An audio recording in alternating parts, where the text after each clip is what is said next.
Darius Webb was 41 years old, and until that Tuesday morning, he believed he had built something worth being proud of. A contracting business he'd grown from nothing over 15 years. A house he'd purchased at 27, renovated with his own hands, and paid off before 40. And a marriage of 11 years to a woman he had never once given reason to doubt. He wasn't flashy. He wasn't loud. He was the kind of man who showed up, did the work, and trusted the people closest to him completely. That morning, his surgeon cleared him for early discharge, 2 days ahead of schedule. He texted Angela. No answer. He called. Voicemail. He arranged his own ride home, the way he always arranged everything. When he turned onto his street, he saw Angela's car in the driveway. He also saw the truck belonging to the man he had hired, trained, and was quietly grooming to become his business partner. Darius walked through his own front door, and what he found upstairs in his own bedroom didn't break him. It activated something in him that neither of them had ever seen before, and they had no idea what they had just set in motion. Before we jump into the story, comment where in the world you are watching from and subscribe, because tomorrow's story is one you need to hear. The forms were 3 pages long. Darius Webb read all 3. He always did. The nurse had already come back once to check on him, probably expecting him to be done by now, but he wasn't the kind of man who signed things he hadn't read. So he sat there in the thin hospital gown, back straight on the paper-covered exam table, and he read every line. His hands looked strange holding the clipboard. They always did in places like this. These were not paper and pen hands. The knuckles were thick. The skin at his fingertips was rough in a way that no amount of lotion had ever fully fixed. 15 years of wire, conduit, junction boxes, and crawl spaces had seen to that. But they were steady. They were always steady. He signed the last form, set the clipboard on the tray beside him, and reached for his phone. Troy had already confirmed. All 3 active job sites were covered. The Riverside commercial job was in good hands. Troy had been running crews long enough to handle 2 days without supervision. Darius had texted him the project notes anyway, because thoroughness wasn't about trust. It was about not leaving anything to chance. His insurance company had been notified at 7 that morning, before he even left the house. He had Angela's work number written on the intake form as the secondary contact, his mother Phyllis as the tertiary. The nurse had raised an eyebrow at that. "You have 3 contacts listed, Mr. Webb," and he had simply nodded. Because yes, that was the correct number of contacts to have. He texted Angela his room number and settled in to wait. The room they gave him was on the 3rd floor, facing the parking structure. Not much of a view. He'd had worse. He thought about the house while the IV line dripped. Specifically, he thought about the kitchen. The way he'd rerun the entire electrical panel the first winter he owned the place, working weekends for 6 weeks, because the previous owner had left behind a mess of aluminum wiring that made him nervous every time he looked at it. He'd been 27 then. The house had cost him more than he had, which meant it had cost him years of before sunrise mornings and no vacations and driving a truck with 100,000 miles already on it, because new trucks were for men who hadn't committed their money to something real yet. He paid it off 11 years later, at 38. He remembered sitting at the kitchen table, the one he hadn't built yet, that came later, and looking at the payoff confirmation on his laptop screen. He hadn't called anyone. He'd just sat there for a while. Then he'd made dinner. That was the same year Angela started mentioning the Henley account, a couple she knew through her bank, who had just moved into a new build in Fairfield Heights. She brought them up 3 or 4 times over the course of a month. The neighborhood, the finishes, the husband's position at the regional office. "They're doing really well," she'd said. "Some people just know how to move." He hadn't said much. He was tired. He was always a little tired by dinner. Angela arrived at 6:42 that evening. He knew it was her before the door opened because he could hear her heels in the hall. that precise, unhurried click that she'd perfected over a decade of loan officer meetings and bank branch visits. She came in looking composed, hair done, lipstick fresh. She was carrying a small paper bag from the deli on Clement Street. She set it on his tray table and leaned in to kiss his cheek. She smelled like Chanel No. 5, the kind that came from a bottle, not a wrist that had been wearing it all day. He filed it away. He didn't mean to. He just did. "They said the surgery went well," she said, pulling the chair close to his bed. "You should have called me sooner. I didn't even know until you texted the room number." "I texted you when I was heading in," he said. "I was in a meeting." She opened the bag. Soup, still sealed, plastic spoon. "I came as soon as I could get away." He looked at the soup. He looked at her. He nodded and said thank you because she had come, and he was a fair man. They talked for 40 minutes. She asked the right questions. She squeezed his hand before she left, and he watched the door close behind her. And then he picked up the clipboard from the recovery nurse's afternoon notes and read those too. By morning, he could walk the hallway without stopping. By the afternoon of day 2, his numbers looked so clean that his doctor sat at the foot of the bed with an expression that was almost amused. "You could go home tomorrow," the doctor said. "Could even be today, if you've got someone to check on you." Darius picked up his phone. He texted Angela first. Nothing. He texted Troy. Nothing. He called Angela. Her voicemail picked up on the 3rd ring, which meant she'd heard it and let it go. He set the phone on the blanket and looked at the window for a moment. The parking structure was still there. The sky above it was flat and gray. He called the car service he used for client pickups, because he always did. The car service dropped him at the curb at 11:40. He paid through the app, added the usual tip, and stood on the sidewalk for a moment before looking up. Angela's silver Accord was in the driveway. That was fine. She sometimes worked from home on Tuesdays. But Troy's F-250 was parked behind it, nose to the street. Black truck, crew cab, cracked side mirror on the passenger door. Darius had told him about that mirror 3 weeks ago. Get that fixed before you're driving clients around. Troy had nodded and said, yeah, definitely. He'd take care of it. He hadn't taken care of it. Darius stood on the sidewalk and looked at that cracked mirror for a few seconds. Then he picked up his discharge bag and walked to the front door. He used his key. The house was quiet in that particular way. Not empty quiet, but occupied quiet. The kind of stillness that happens when people inside believe no one is coming. The TV wasn't on. The air smelled faintly like something had been cooked that morning. Eggs, maybe. And underneath that, something else. A cologne he recognized. He set his bag down by the door and stood in the front hallway. The sounds he heard were coming from upstairs. He walked to the staircase. His hand found the banister, solid oak, sanded and stained by his own hands the summer he and Angela moved in. He climbed the stairs slowly, not because he was trying to be quiet, but because he was 2 days out of surgery, and the discharge nurse had told him to take the stairs easy. He took them easy. The bedroom door was halfway open.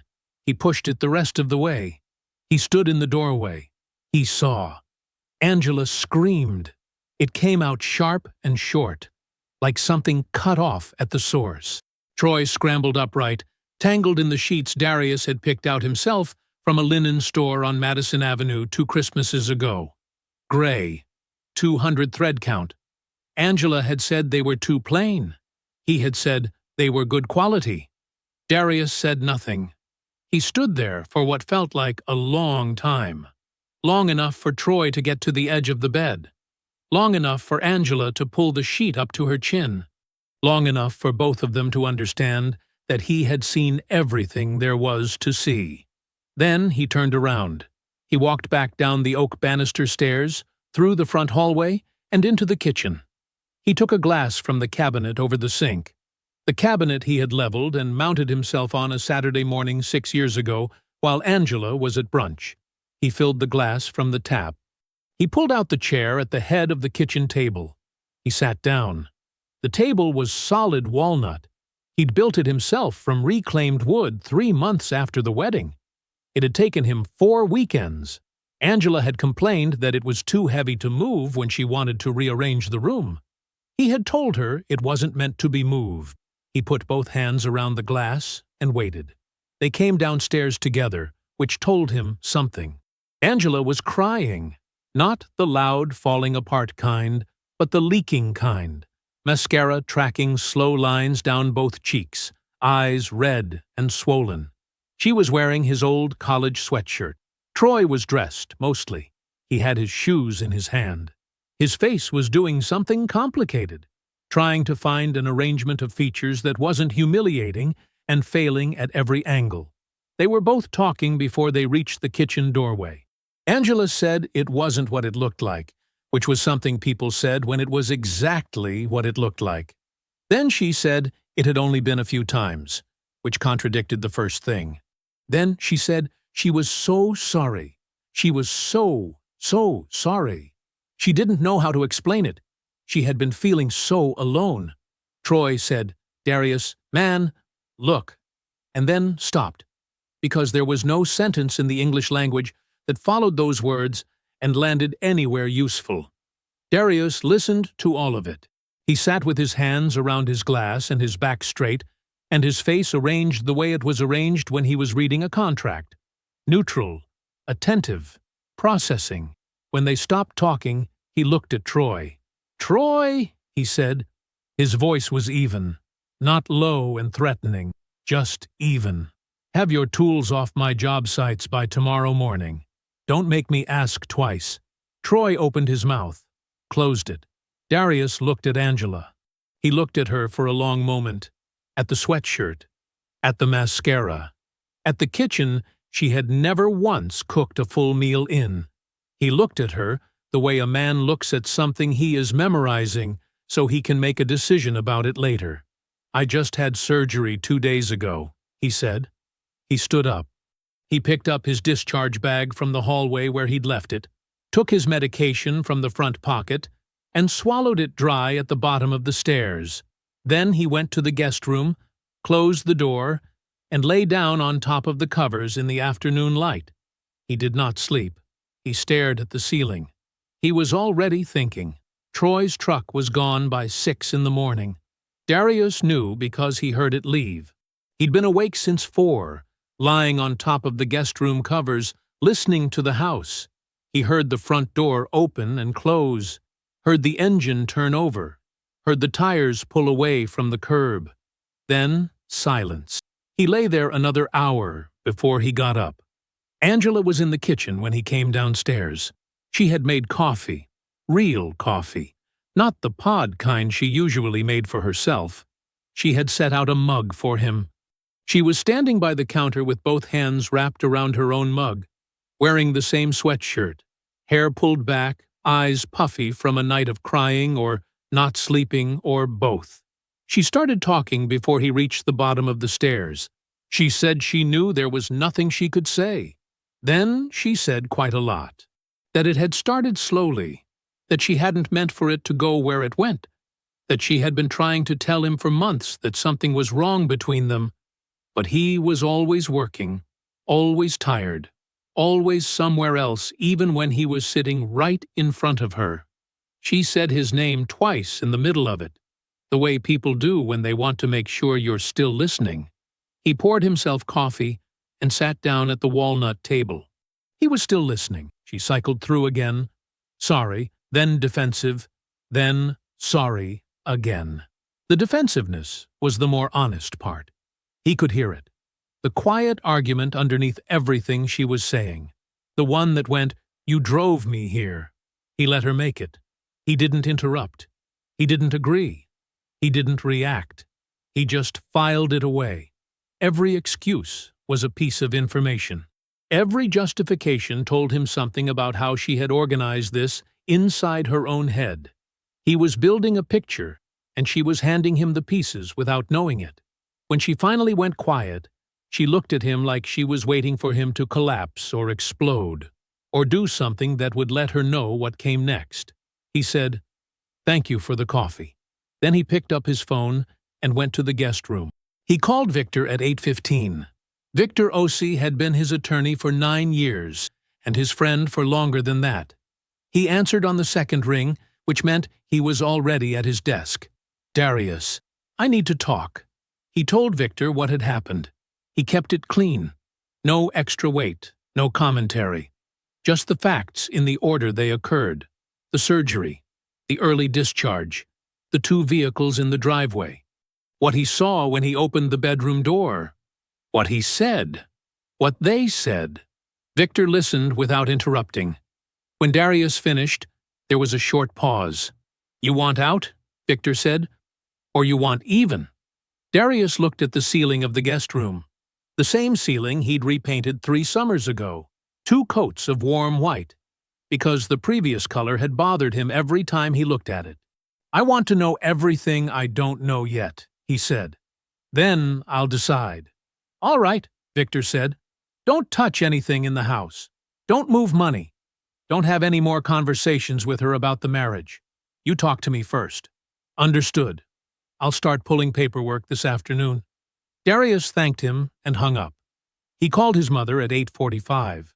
Phyllis Webb picked up on the first ring the way she always did, and said his name the way she always said it. Both syllables, full weight. Then she went quiet. Not her usual quiet, a different kind.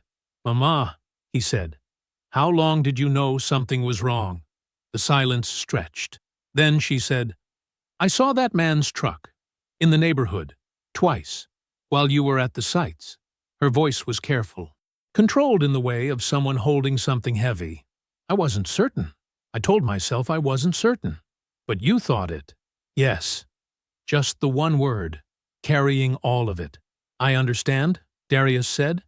And he did. He genuinely did. She had waited and made the wrong call, and she knew it. And there was nothing to gain from pressing the point. "Don't carry that, Mama. It's not yours to carry." She didn't say anything for a moment. Then, "Are you all right?" "I'm working on it," he said. That evening, while Angela was upstairs, Darius opened the household finance accounts on his laptop. Angela had managed the accounts for most of the marriage.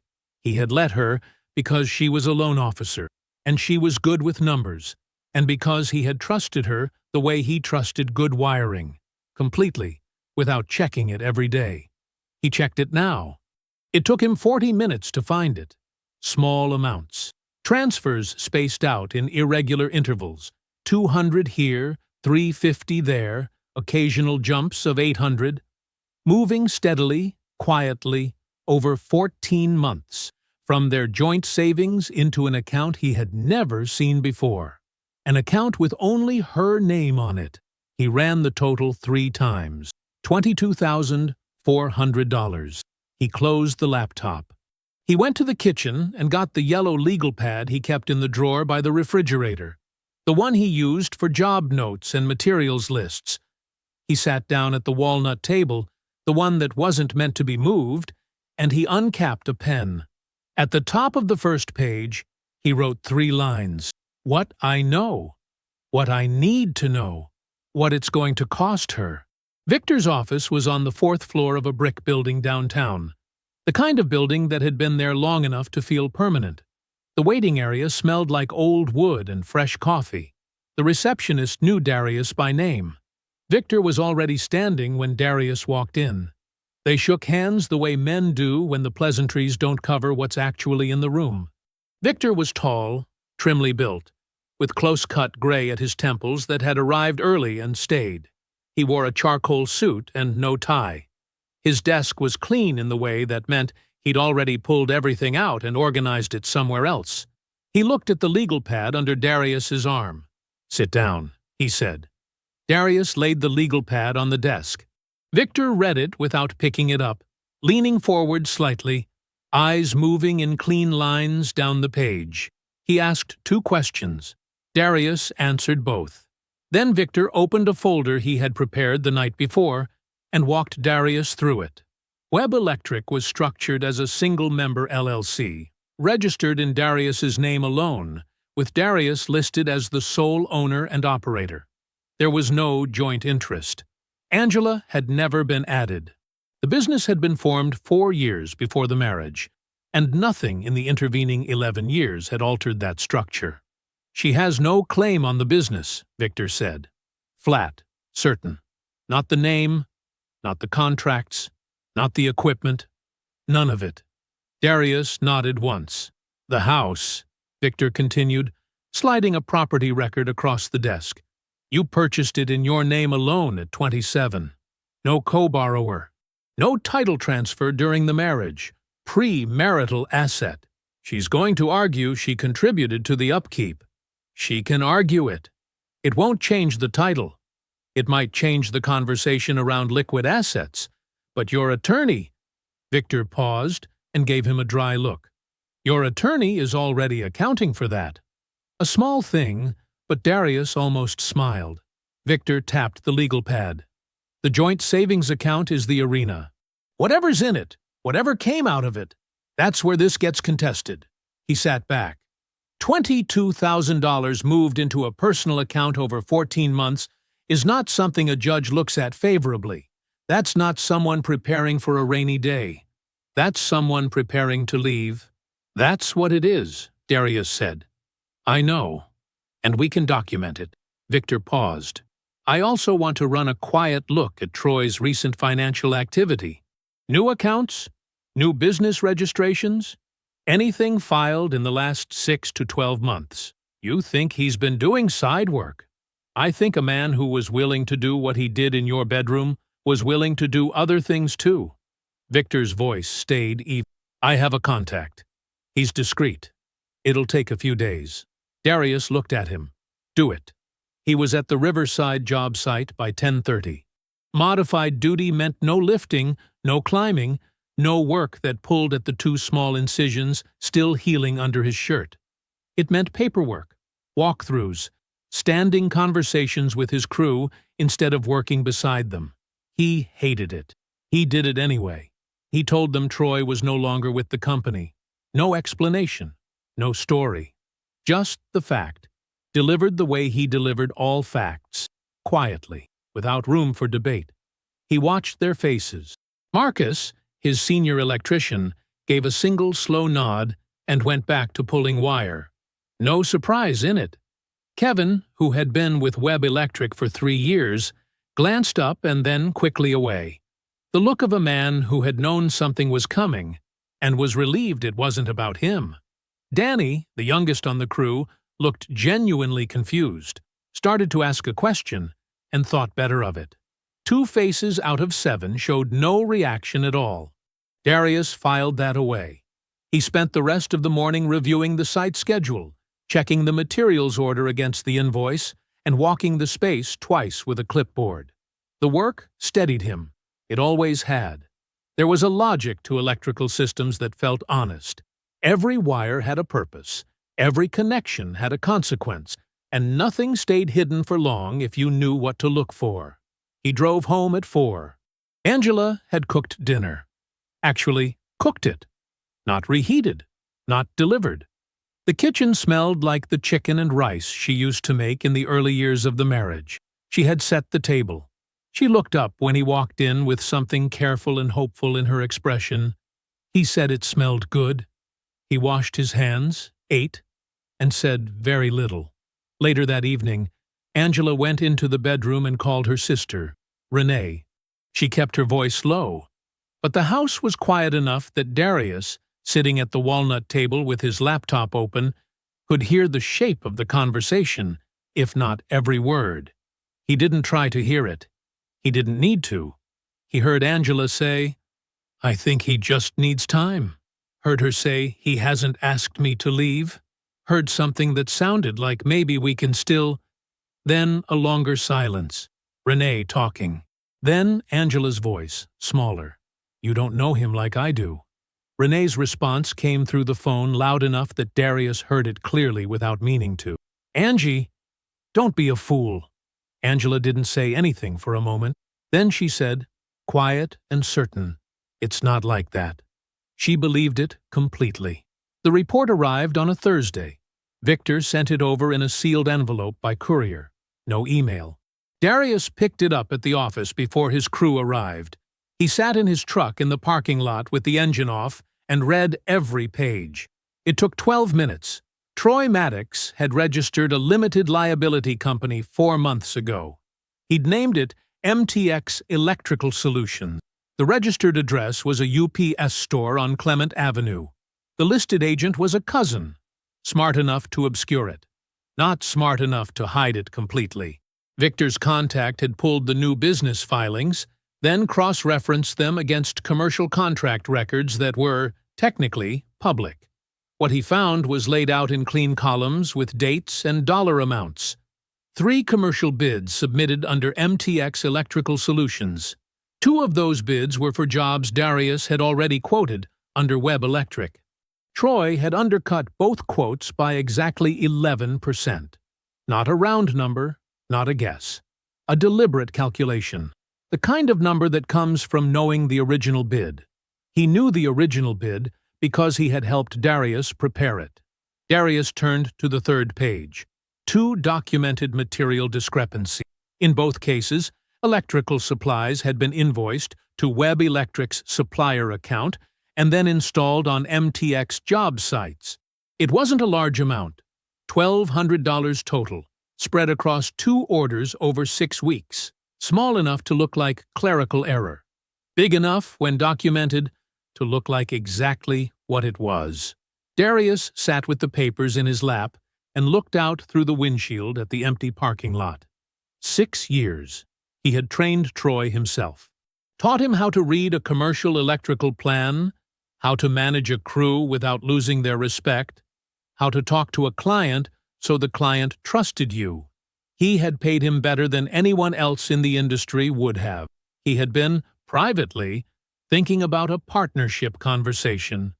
Not this year, maybe next. He had been watching Troy, measuring him, believing he was seeing someone who was building something real. What he'd actually been watching was someone memorizing how to take it from him. He folded the report, put it back in the envelope, and went inside to start his day. He made the first call just after lunch, from his truck parked outside a sandwich shop on Meridian Street. Gerald Park had been running Greenfield Property Management for 19 years. He and Darius had worked together for 11 of them. Gerald was the kind of man who called back within the hour and always paid his invoices early. "Gerald, it's Darius. I've got a quick question for you and I'd appreciate a straight answer." "Always," Gerald said. "In the last 6 months, has anyone approached you with electrical bids outside of Webb Electric?" A beat of silence, longer than it needed to be. "Yeah," Gerald said. "About 3 months back, a guy named Maddox. Said he was independent now. Had his own operation." Another pause. "I didn't call you because I didn't want to create a problem that maybe wasn't a problem yet. I just told him we were locked in with Webb, and left it there." "I appreciate that, Gerald. I really do." Darius kept his voice even. "Can I ask you to put that in writing? Just a brief summary of the contact. Dates. What was discussed." Silence again. Shorter this time. "You going after him?" "I'm documenting what happened. Send me the address. I'll have something to you by end of day." Darius thanked him and ended the call. The second call went to Robert Ashby, Facilities Director for the County School District. Darius had wired 3 school buildings for Robert's department over the past 7 years. Robert was methodical, detail-oriented, and not a man who appreciated being played. The conversation was almost identical to the first one. Troy had approached Robert 2 months ago, offered a reduced rate on an upcoming HVAC integration project, mentioned that he'd been personally involved in similar district work before. "He said that?" Darius asked. "Word for word," Robert said. "I looked him up, didn't find much, and told him we'd stick with our current contractor. I need that in writing if you're willing. Already bothered me that he used our history as a selling point," Robert said. "I'll write it up tonight." Back at the office, Darius opened the legal pad to a fresh page. He wrote a heading at the top in the same steady hand he used to label electrical schematics. Witnesses. Below it, 2 names: Gerald Park, Robert Ashby. Beside each name, a date and a short note. He set the pen down and looked at the page for a moment. Then he closed the pad, locked it in the bottom drawer of his desk, and finished out the workday. Angela had poured herself a glass of wine by the time he got home. She was sitting at the kitchen table, not eating, not on her phone, just sitting.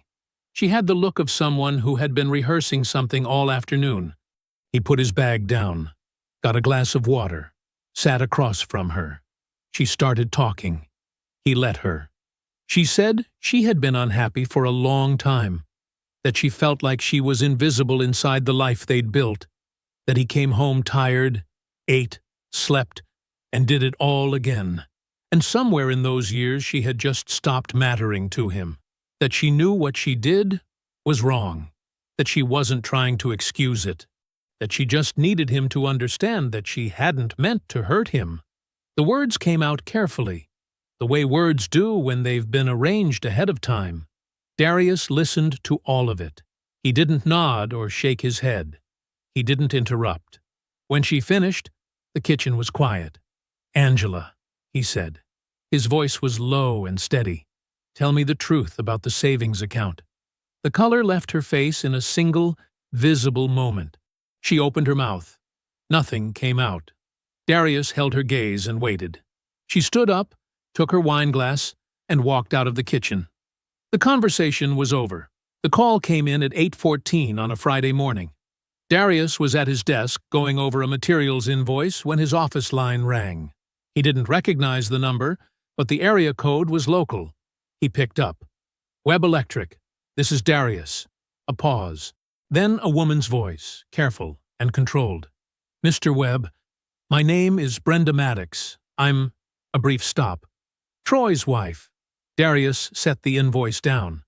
"I heard he's no longer working for you.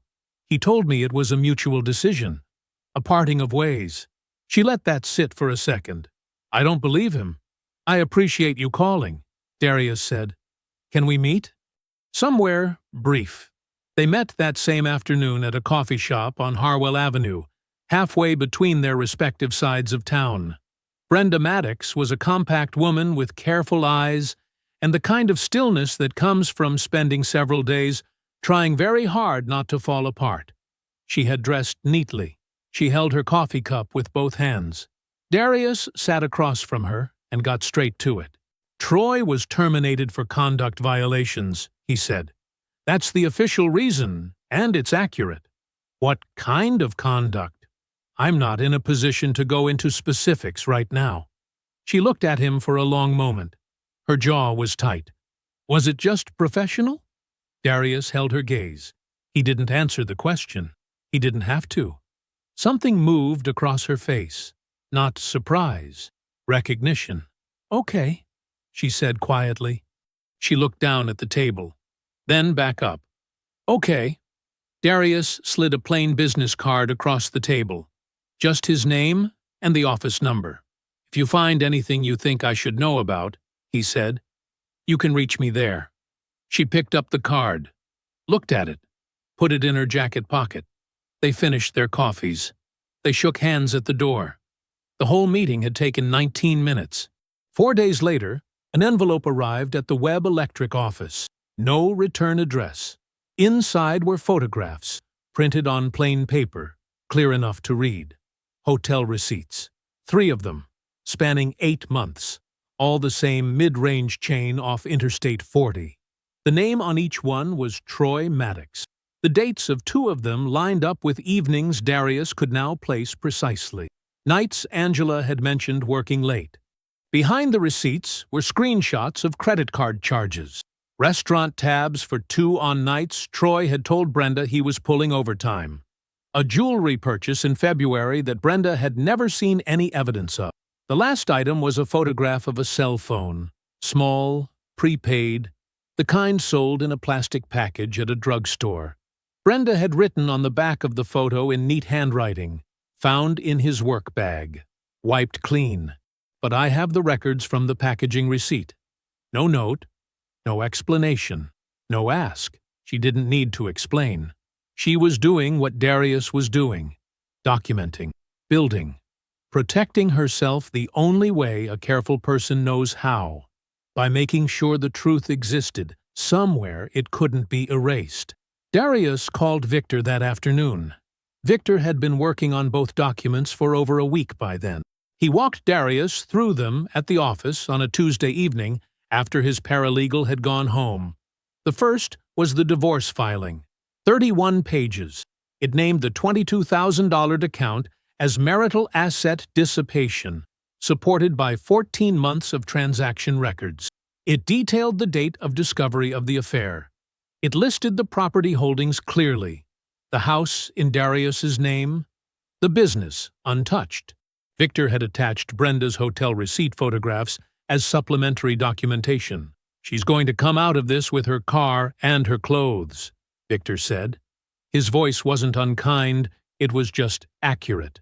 The second document was the business litigation: tortious interference, theft of commercial opportunity, misappropriation of company materials. Victor had attached Gerald Park's written statement, Robert Ashby's written statement, and the material invoice discrepancies pulled from Webb Electric's supplier records. "I want to file both at the same time," Darius said. Victor nodded once. "Monday morning, same hour." He stacked both folders neatly on the corner of his desk. "Ready." Darius drove to his mother's house on Thursday evening. Phyllis had made coffee without being asked, which meant she already knew this wasn't a casual visit. He sat at her kitchen table and told her everything. All of it. The affair, the money, Troy's LLC, the stolen bids, the materials, Brenda's envelope, the 2 documents waiting in Victor's office. Phyllis didn't say a word through any of it. She sat with her hands folded around her own coffee cup, and she listened the way she'd always listened, completely, without performance, without rushing toward a response. When he finished, the kitchen was quiet. She looked at him for a long moment. "Tell me what you need me to do," she said. Darius nodded. "The October dinner," he said. "I need it to happen at your house. Same as every year." He paused. "And I need Angela there." Phyllis held his gaze. Her expression didn't change. She reached over and refilled his coffee cup. "She'll be there," she said. 3 weeks out from the surgery, Darius's body had done what it was built to do. The incision was healing clean. The soreness was mostly gone. He was sleeping through the night again and eating full meals without discomfort. His doctor had cleared him for normal activity at the 2-week mark and told him his numbers were excellent. Darius had thanked him, scheduled a follow-up, and gone straight to a job site. The body heals. That part was simple. Angela was not healing. She was unraveling. Not loudly. She was too practiced for that. But Darius could see it in the small things. The way she checked her phone and then set it face down on the counter when he walked into a room. The way she'd started sleeping later, which she never used to do. The way she watched him sometimes from across the kitchen with an expression he recognized as fear dressed up as concern. She had tried twice more to have a conversation. A real one. Both times Darius had listened without engaging, answered only what required a direct answer, and moved on. He didn't raise his voice. He didn't accuse her of anything. He simply withheld the one thing she needed most, a reaction she could work with. Silence, he had learned, was its own kind of pressure. It filled a room completely and left a guilty person nowhere to stand. She was trying to figure out what he knew. He could see her calculating behind her eyes. She didn't know about Victor. She didn't know about the filings. She didn't know about Brenda's envelope or the materials reports or the statements from Gerald Park and Robert Ashby. Every day she didn't know those things was another day Darius had that she didn't. He intended to use every one of them. It was a Wednesday evening when he pulled up the phone records. Their shared family plan was something they'd set up years ago and never touched. Same carrier, same account, same login he'd created himself and kept in a notebook in his desk drawer. He opened the account on his laptop at the kitchen table while Angela was upstairs. He wasn't expecting what he found. Or maybe he was.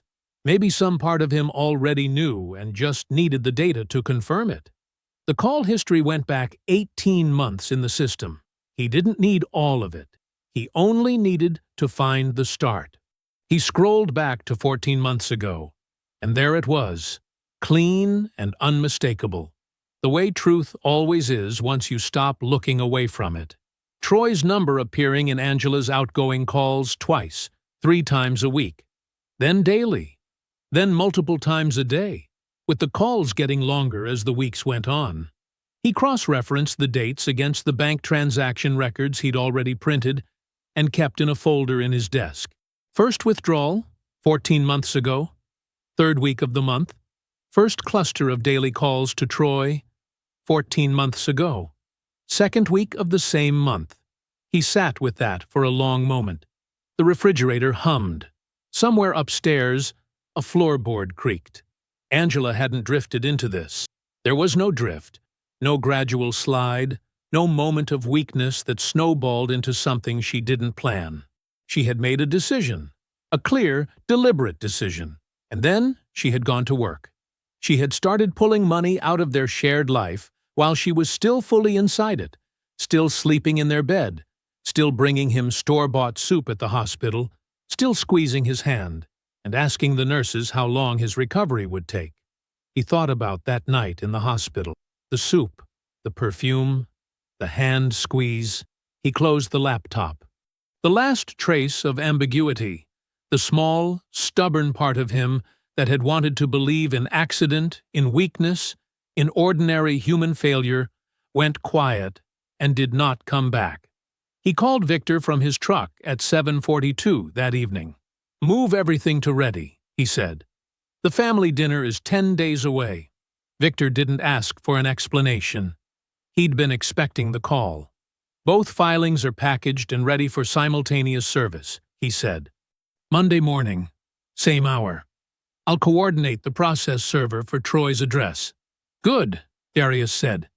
"You doing all right?" Darius looked out through the windshield at the driveway. The porch light was on. Angela's car sat beside his truck, same as it always had. "I'm fine," he said. "I'll talk to you before the dinner." He ended the call. The following days had a plain, steady rhythm to them. He worked. He ate. He spoke to Angela when something needed to be said. About a bill. About a delivery. About nothing that mattered. He showed her nothing. He felt the pressure of what was coming like a hand pressed flat against the inside of his chest. But it was a manageable pressure, the kind he knew how to carry. On Sunday evening he drove to Victor's office after hours. Victor met him at the door. He handed Darius 2 sealed envelopes, one for Angela, one assigned to the process server handling Troy. Darius drove home. He pulled into the driveway, set both envelopes in the glove compartment, and pressed it shut until it clicked. Then he went inside and ate dinner. Phyllis Webb's home smelled the same way it always had in October. Pot roast and cornbread. The particular warmth of a house where the oven had been running since noon. The faint scent of the orange and clove potpourri she kept in a bowl by the front door. The same bowl she'd had since Darius was 12 years old. Walking through that door always did something to his shoulders, made them drop about an inch. He arrived first, same as always, helped his mother carry the folding chairs up from the basement, set the table the way she liked it. Good plates, not the everyday ones, cloth napkins folded into triangles the way she'd taught him as a boy. His cousins Marcus and Deshawn came next, loud and easy, filling the front room with the comfortable noise of men who'd known each other their whole lives. Then Angela's sister, Renee. She hugged Darius at the door, held it a half-second longer than usual, and said nothing.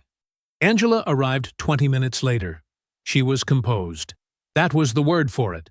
Composed in the deliberate way of a woman who had spent time in front of a mirror deciding how to look. Her dress was pressed. Her earrings matched.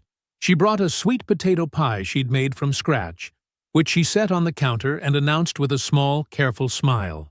She kissed Phyllis on the cheek. Phyllis received it without expression and went back to the kitchen. Darius watched all of this from across the room. Angela found his eyes and held them for a moment. He gave her nothing. She looked away first. Dinner was exactly what it always was. The food was passed around the table and the conversation filled itself in the way family conversation does. Stories about work, complaints about traffic, Deshawn's ongoing, losing battle with his homeowners association. Marcus made everyone laugh twice. Renee complimented the cornbread. Angela ate and smiled, and contributed exactly the right number of words to exactly the right topics. She was performing. Darius recognized it because he was performing too.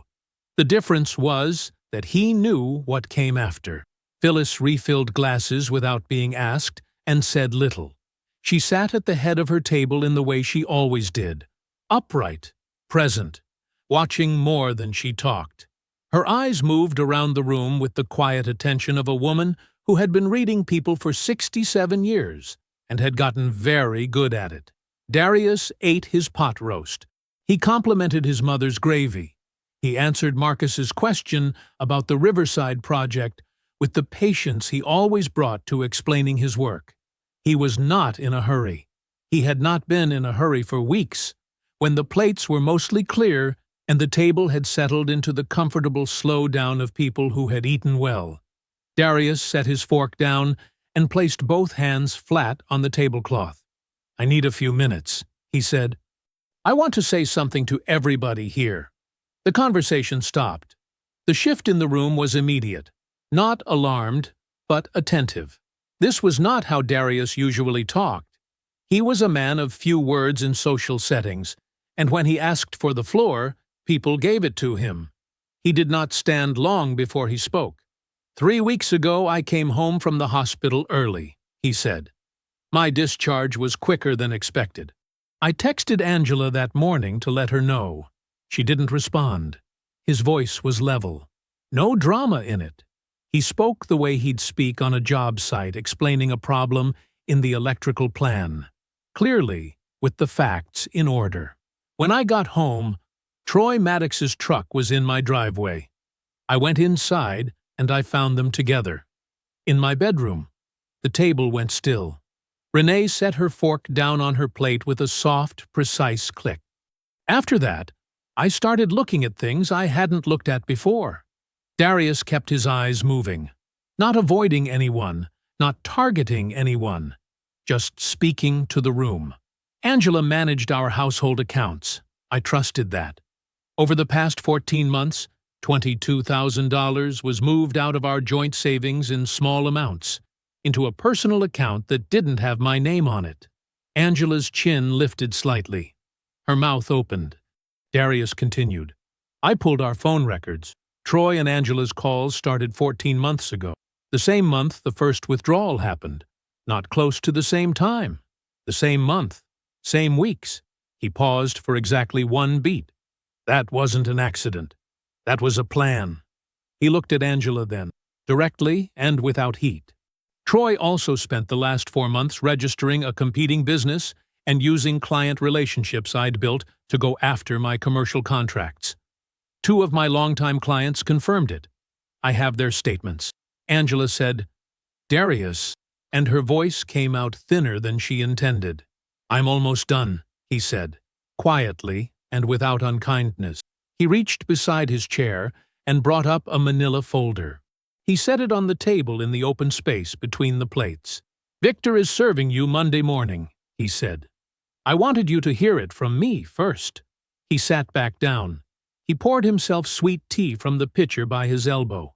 He took a sip and set the glass down and did not say anything else. The room stayed quiet. Angela looked at the folder, then at her sister. Renee was looking at the table. Phyllis had not moved, had not blinked, had not shifted her gaze from Angela's face since Darius began speaking. Angela opened her mouth. The words she had been rehearsing, The version of events she had shaped and smoothed and lived inside of for weeks arranged themselves at the back of her throat. And then she looked around the table, at Renee, who would not meet her eyes, at Marcus and Deshawn, who had both gone very still, at Phyllis, whose expression held no anger and no sympathy, only the calm certainty of a woman who had already known. The rehearsed words stayed where they were. There was no one in this room willing to receive them. Monday came in gray and cold, the kind of October morning that felt like a warning. Victor Osi did not send a courier. He went himself. He was parked outside the Webb house by 9 in the morning, coffee in a thermos, the sealed envelope on the passenger seat. He watched Angela's car in the driveway. He gave her until 9:15. Then he walked to the door and knocked. Angela answered in a robe. Her face, when she saw who it was, did something complicated. Her eyes dropped to the envelope in his hand, and whatever she had been hoping, that Monday would arrive like any other Monday, left her completely. Angela Webb, Victor said. His voice was courteous and entirely empty of warmth. These are for you. She took the envelope. She didn't say anything. Victor nodded once, turned, and walked back to his car. Across town, a second process server Victor had engaged was climbing the front steps of the address Troy Maddox had been renting since the previous week. He knocked twice. Troy came to the door in yesterday's clothes, unshaven, looking like a man who had not slept well in 10 days. He took the envelope, read the return address on the header page, read the words Webb Electric LLC-V, Maddox and the phrases beneath them. Tortious interference, theft of commercial opportunity, misappropriation of business assets. His phone was in his hand before the process server reached the street. The call came into Victor's cell at 9:47. Troy's voice was tight, controlled, but only barely. I need to talk to Darius. Darius isn't available, Victor said. He was already back at his office, jacket hung on the door, reading glasses on. You've been served through proper legal channels. Any communication about the matter goes through me. This is... Troy stopped, recalibrated. This is a misunderstanding. I can explain the LLC. I was going to talk to him about it.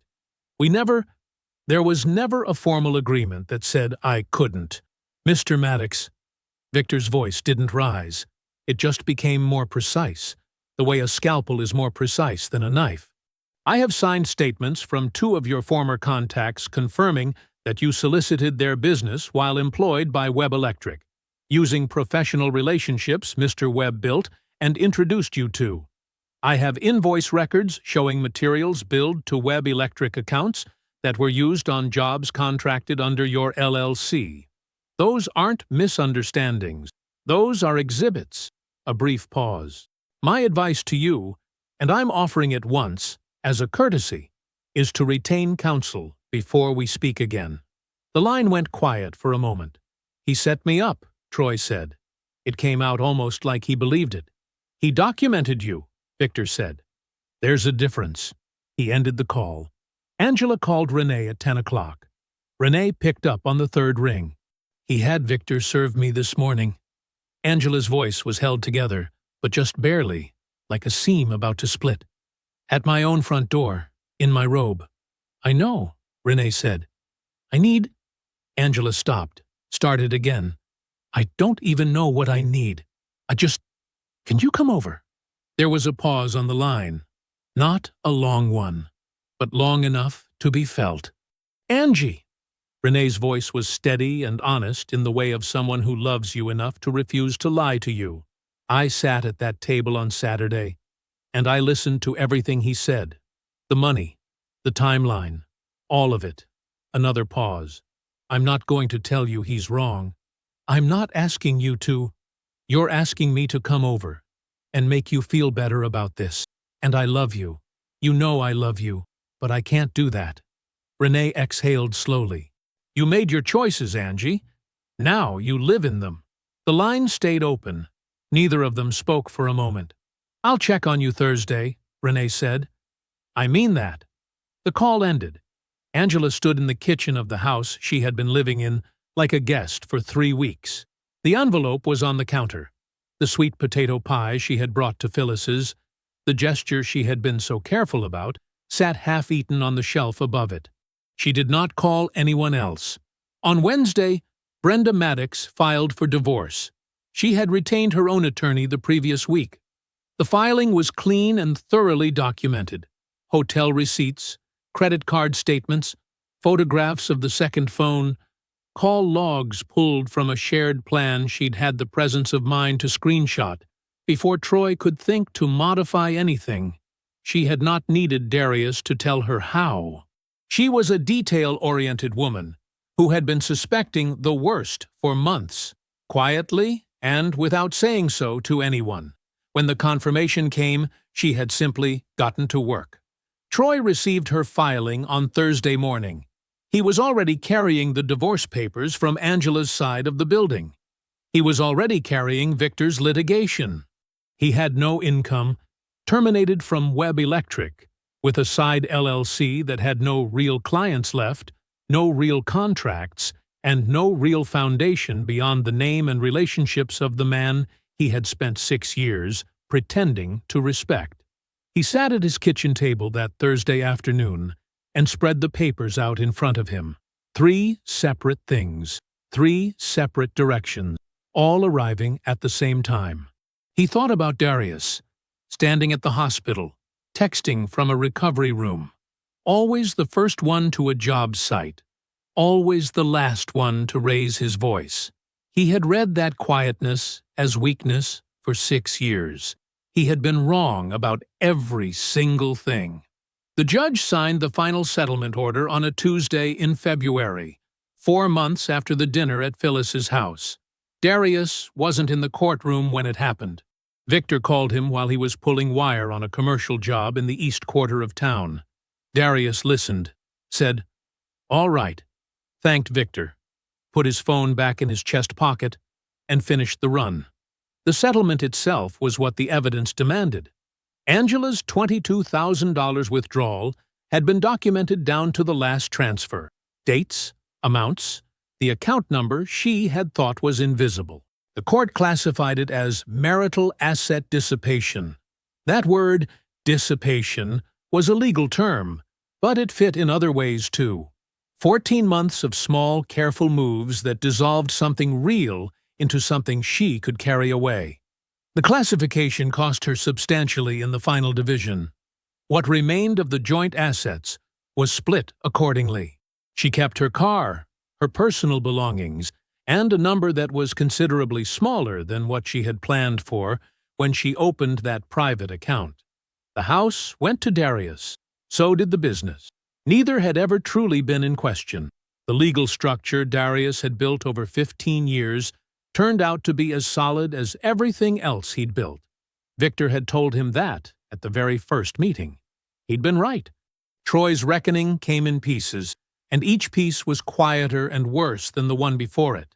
The LLC didn't survive the litigation. The judgment against him covered documented damages, the materials invoiced to Webb Electric, the quantified value of the client's solicitations, the business opportunity that had been diverted. Troy had no real assets to absorb it. The LLC had been built on borrowed credibility and stolen access, not capital or competence, and when the legal pressure hit, there was nothing solid underneath it to hold. The property management firm dropped him before the judgment was even final. The facilities manager from the school district sent a 1-paragraph letter to Troy's attorney, making clear they would not be renewing any association. Both of them gave willing statements for Darius's case. Neither one had enjoyed being approached behind Darius Webb's back, and neither one had forgotten it. Word moved through the local trades the way word always moves in a small professional world, fast and low to the ground. A man who had run side jobs using another contractor's client relationships and billed materials to accounts he didn't own, that was the kind of story that traveled. In that industry, reputation was the only real currency. Troy's was gone, not damaged. gone. He left the trades entirely by spring.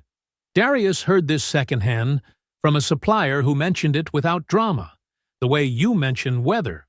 He did not feel satisfaction when he heard it. He didn't feel much of anything. The work had already been done. Darius sold the house in March, not because he had to. He could have stayed. It was paid off, the title was clear, and he had renovated every room in it with his own hands. But those rooms held a particular kind of quiet now, the kind that wasn't peaceful. It was the quiet of something that used to be full. He sold it to a young couple. First home. The husband had that look Darius recognized, a man who was about to find out what it actually takes to maintain something old. Darius gave him 20 minutes at the closing, unprompted, walking him through the electrical panel, the updated plumbing in the guest bath, the way the back door swelled in humid weather. The man wrote it all down. The new place was smaller. East side of town, 8 minutes from Phyllis, with a detached garage in the back that he converted into a workshop before he'd finished unpacking the house itself.